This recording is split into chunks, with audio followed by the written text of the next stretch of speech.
Trick Master here. I'm going to give you 5 different things that we know about the Crown Tundra. I'm going to do some research on some of my favorite channels. You can check those in the iCard. It may be over there or over there. Let's get into it. So, for those who don't know, the Crown Tundra is the second part of the DLC for Pokemon. It's Pokemon Sword and Shield. Sword and Shield is the first Pokemon game other than Let's Go Pikachu and Let's Go Eevee to be on the Switch. First part of the DLC was the Isle of Armor, and the second part is now the Crown Tundra. The Isle of Armor came out in June or July. I really liked the Isle of Armor. If you want the DLC right now, it is $30 in the Nintendo eShop, or you can get it on in Pokemon Sword and Shield. If you haven't bought it yet, it should pull up in your X menu. You'll see like a little tab, and it has like the Isle of Armor little icon, which will be right here, and the Crown Tundra icon, which will be right here. Once you've bought that, you'll be able to get full access to the Isle of Armor straight away because it has already come out, but you won't be able to get the Crown Tundra until October 22nd. That's the Crown Tundra.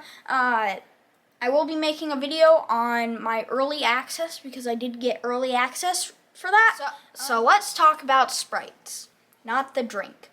So sprites in Pokemon are like little pixelated images of the Pokemon, like right here. So you know what a sprite is? It's basically a pixelated image of a Pokemon. Here's some information on the video I just watched. Again, it is in the iCard. So we got new shiny sprites, which we didn't get to see because the guy blurred it out, so we didn't get to see it. But the video I'm gonna watch from Austin John Plays is full images of new legendary Pokemon and the shiny Galarian birds. Sword and Shield DLC Crown Tundra. His video asked a question if we were happy with it and if we thought it was real. Honestly, I think it's going to be real, and I'm really happy with it because the Galarian birds, again, I will show a picture right here, they look like their original form. Like Articuno looks more bluish from the purple that it now is in the Galar region. The Zapdos, again, all the pictures are right here. You can see them. But the Zapdos is more like the original Zapdos. Moltres just straight up looks like what it used to look like. And for those who don't know, shiny basically is a rarer form of a Pokemon, and there's a very small chance of encountering it or you receiving it. So the legendary birds are these birds that are from the Kanto region. They are legendaries along with Mewtwo and Mew. Mew is technically a mythical Pokemon, but still legendary. It's a bird trio, so there's 3 birds from the Kanto region. In the Johto region, there's other birds, but I don't want to get too complicated for the people who are just starting out on Pokemon. There's a fire, ice, and electric bird. I've encountered all 3 of them. Pretty easy battles. I encountered them in Let's Go Pikachu. I beat them all first try except for Articuno, but that was like a year ago. And then when I was champion, I went back to rematch Articuno, and I beat him within like 2 minutes. There's no certain way to beat them. In Let's Go Pikachu, you have to battle them first, and then Articuno is the hardest one. And then you throw the Pokeball with like your joystick. Don't let go of the joystick because then it may fly out the window. You should use an Ultra Ball. Don't use a Pokeball. Don't use a Great Ball, and save your Master Ball. Basically, what the legendary birds are, but they're different because they're the Galar birds instead of the normal birds. The Galar birds are super confusing. I don't even know about them, so I'll show them to you in my early access video. You guys, tell me about if you've ever encountered a legendary bird and if you need help, because I've done all 3. I've actually done 4 because I did the Articuno one twice.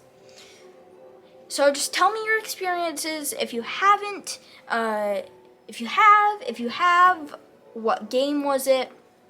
If you haven't, if you need help, I will be sure to give you some help. So you don't want to miss this video. I will also post this video in the iCard above. There's a lot of iCards for this video, I know.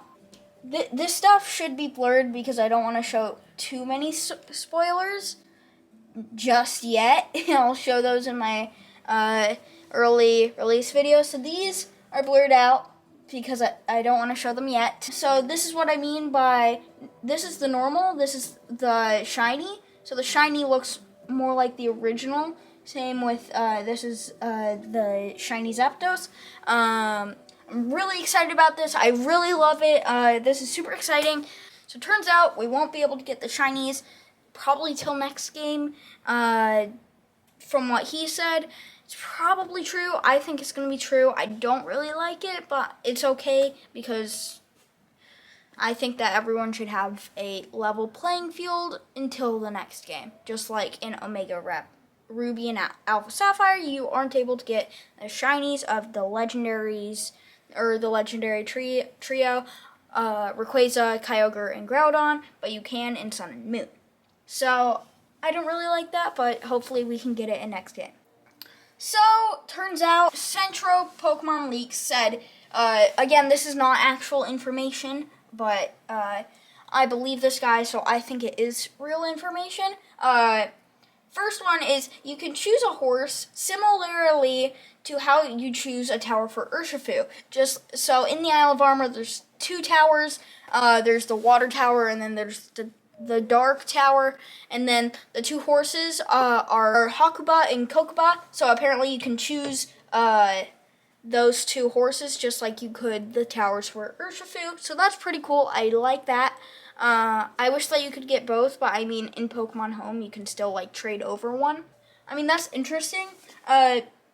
So the Ultra Beasts are catchable in post-game. I really like that.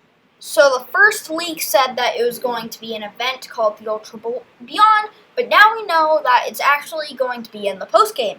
I personally think it's pretty cool, but it's not going to be a thing, codes like I thought, but so this is me just explaining it. You can do separate codes just like the Pikachus, but that's pretty cool. Now they're catchable in post-game. Legendaries are unlocked as soon as you can access Dynamax Adventures. We already knew that. We already knew they were going to be available in Dynamax Adventures because that's where you're going to be able to find them, in the Dynamax dens. I'll show you that when I make my video. So a lot of this is just piggybacking the video that I'm going to make in 2 days. And then the last one is main story is around 4 hours. Okay, so that's interesting. Honestly, I thought it was going to be longer, but hopefully the game is a lot longer because I finished the Isle of Armor in like 6 hours without any breaks. But that's awesome because, well, not really awesome.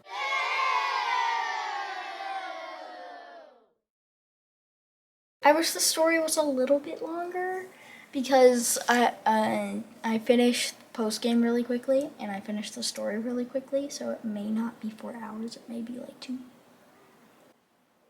Yeah. But that's okay, that's okay. Maybe. Okay, let's keep going. So how does that even happen? And this just goes to the actual Pokedex numbers: Regieleki, Regidrago, Ice Horse, Ghost Horse. So when I'm going through videos of what to watch, here's what I'm looking for. Right now I'm looking for stuff about the Crown Tundra, but on a regular day basis I would be like, this is a really cool video, I'm probably going to check it out later. PokéTuber reacts to a Castform for every type. I watched this video before, the one where this guy explains where he would want all these, and then this guy loves Castform. So Castform is a real thing. He can change into like different weather groups. Here's what they look like. Here's a better picture. Castform, Hail Form, Rain Form, and Sun Form. they got new shinies, I think. No, they didn't. That's not the shinies. These are the shinies. Look at them. See? Castform has shiny for all forms now. Michael. He's MandJTV. He's a really cool YouTuber. iCard. Right now. Mumbo.